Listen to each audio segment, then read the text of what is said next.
One of the biggest goals that I want to knock down in 2025 was to complete a full marathon while I'm here in South Korea. But this was the last thing I expect to see during my run. The trees above my head as I laid on the ground.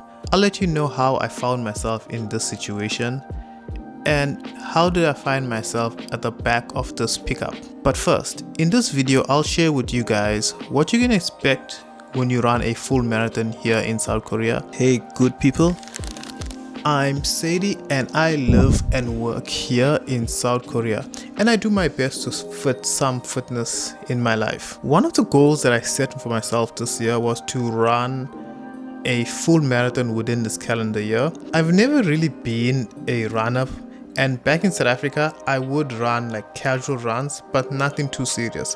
The closest that I would see of marathon races was, because I'm from Durban, South Africa, people running on the beachfront and completing their races or ending off their races there.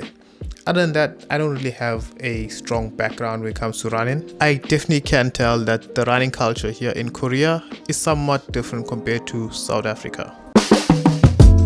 So let's start with the application process. Like most things in Korea, everything is online. It's usually in Korean, or if you're lucky, you might find an English version, but that English could also be in Korean. You just never know. So I went on this website. It's called a Hotu, I believe. I might be wrong with the pronunciation. But I go on that website and I look up for races close to me. Then from there, I can go on the actual official website of the organizers or the association. When you are doing this, Google Translate is definitely going to be your friend. So as I go on the website, you can go and you need to sign in. You're probably going to need a Korean phone line and Korean address because all of the race pack is going to be sent to you.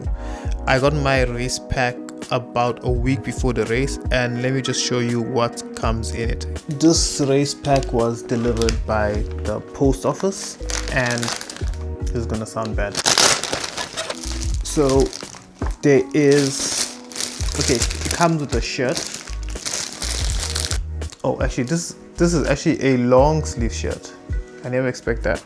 Generally you'll get a shirt, but I think this is long sleeves because it's autumn, winter, it's kind of cold, so I guess that's why they went with the long sleeves. There is the strap, the chip. So the chip is something you tie on your sneakers, so it gives you the info of when you run. But it also has this, so there's gonna be, oh wow, okay, they tend to give a lot of like coupons and gifts in the book. There's generally they'll give you the information. I don't know who these guys are. They're probably like people who are organizing the event and the politicians and stuff like that. Here's the prices of the races. The important part, it shows you how to put on the chip on your sneakers here. One of the most important things that these generally have is like the list of all of the people who are going to be competing in the races. There's the 5K, 10K, half a marathon and full marathon, but in this book they don't actually have the entire list. I think there are a lot of people, so they just did not do the list. So there is a QR code that you can scan, and once you scan the QR code, then the list will show online.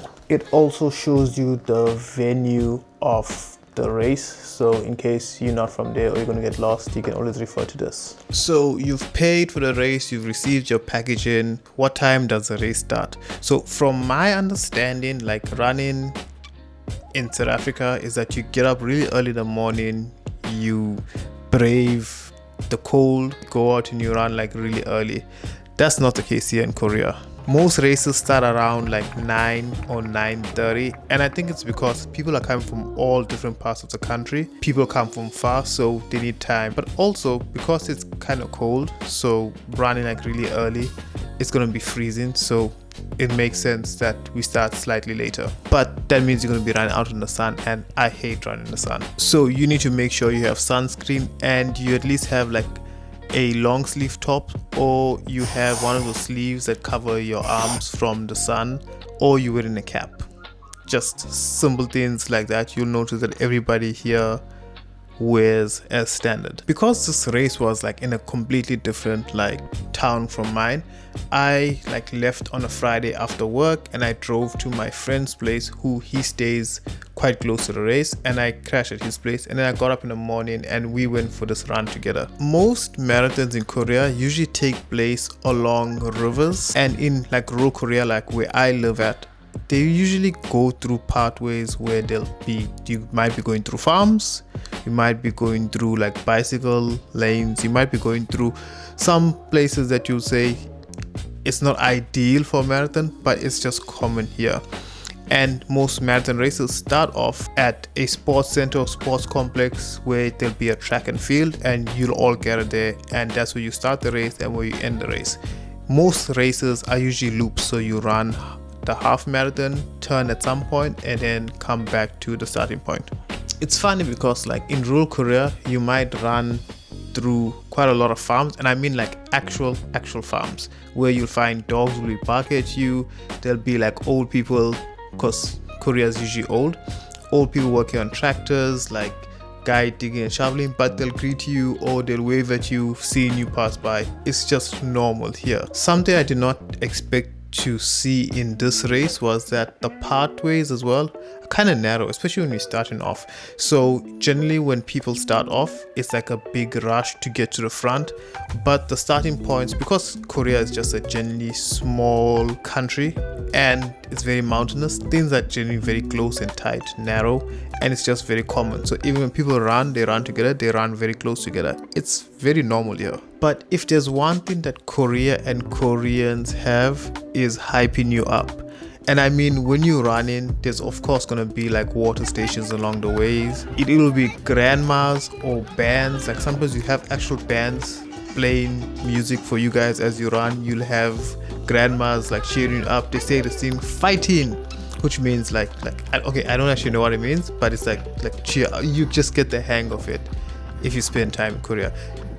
I don't know if it's because I'm foreign or it's just normal, but then like they tend to get more excited when I run past. So it's just something you should expect if you're foreign. Like it kind of gives you like some, they're gonna hype you up. They know how to hype you up. I know I mentioned it earlier, but it's just worth mentioning again. Like you're gonna be running through farms, and you are running through actual farms. So when the wind blows, you might get a whiff of manure. And if you don't know what manure is, that day you will know what manure is. So it's not uncommon. Just be aware of that, especially in rural Korea. Let me just mention some things you should look out for. Again, Korean people are very polite, and appearance means a lot to them. So they take their health seriously. But it's funny because like as you run, things are very tight and congested. You might bump into somebody and they would bump you and they would bow down, apologize, like bow down mid-run and pass you by. So it's just a common thing. Korean people, polite, very funny, very interesting people. Really interesting group of people.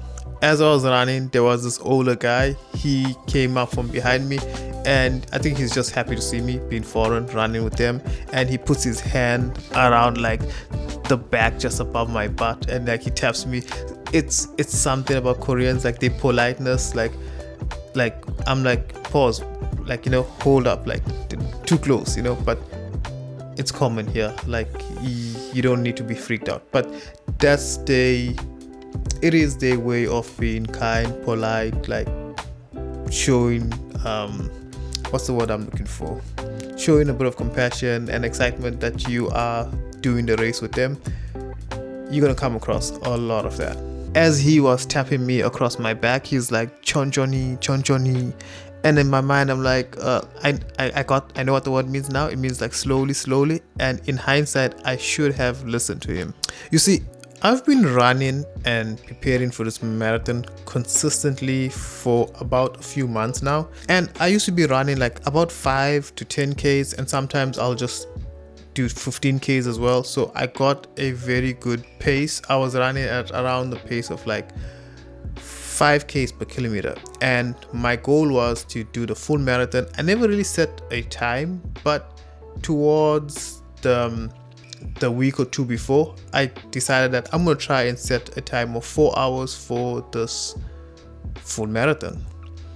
In hindsight, that wasn't a very good idea because we started off there was a lot of congestion, and my first K was about, let's say, 6 minutes. And I thought, you know what, I could pick up the pace and catch up to that because I want to finish it in 4 hours. Bad idea. I actually ran towards the halfway point, and I even beat my previous time of 1 hour and 20 something minutes. I was really fast. I was doing really well. But there was one thing that I overlooked. It was not a race, it was a marathon. About 75% of the way, I was doing well. I slowed down a bit to go to the bathroom, and on my way trying to like pick up my pace and go for it again, I felt a bit of cramp on my calves and on my quads. And I thought, okay, I could walk it off. I might not do my usual time, but I'm gonna finish this. Until I got to a point where my muscles were really strained. And I remember taking a break, and I was sitting down under this tree. And from nowhere, somebody came to me. One of the stewards, he was like, "Cha, cha," which means like car. And I was like, before I could actually like understand what's going on, like there was a pickup that pulled up. They told me to get in. I was in, and they took me all the way back to the start of the race. So I did not finish the marathon. Ironically, I did see ambulances passing by, and they were picking up people as the race was going on, and I was like, so sad for them. They don't get to finish. But I also did not finish, and I had about, I'd say, 6 to 7 Ks left. I did not complete the race, and I'm kind of bummed about that. But we are still in December, and we still have time, so hopefully I'll be able to do this full marathon within this calendar year. So here are some final thoughts about running a race here in South Korea. I genuinely feel like they're well organized, even though space is tight, and it comes with a lot of surprises. Be ready to expect anything. It's just very different from what, if you come from a Western country, if you come from South Africa, you come from other parts of the world, expect the unexpected. Also found that the runners are very disciplined, and the supporting community of running in Korea is really strong. Korea also has a lot of hills. It's a very mountainous country, so a full marathon here feels a bit more intense than like in Durban, where I'm from. Depending on the time that you run, don't expect it to be green and lush. I come from Durban. It's a very green city throughout the year. That's not the case here in Korea, particularly in autumn and winter. So even though I did not finish this race, this was one of the best running experiences that I've had while here in South Korea. If you are a foreigner thinking about running a full marathon, just do it. But don't be like me. Don't go for a particular time, and train well before you actually do it. If you enjoyed this and learned something, hit like, subscribe, and follow more of my time here in South Korea. I'll be doing a full marathon sometime soon, and this time I will finish. Anyway guys, I'm out. Cheers.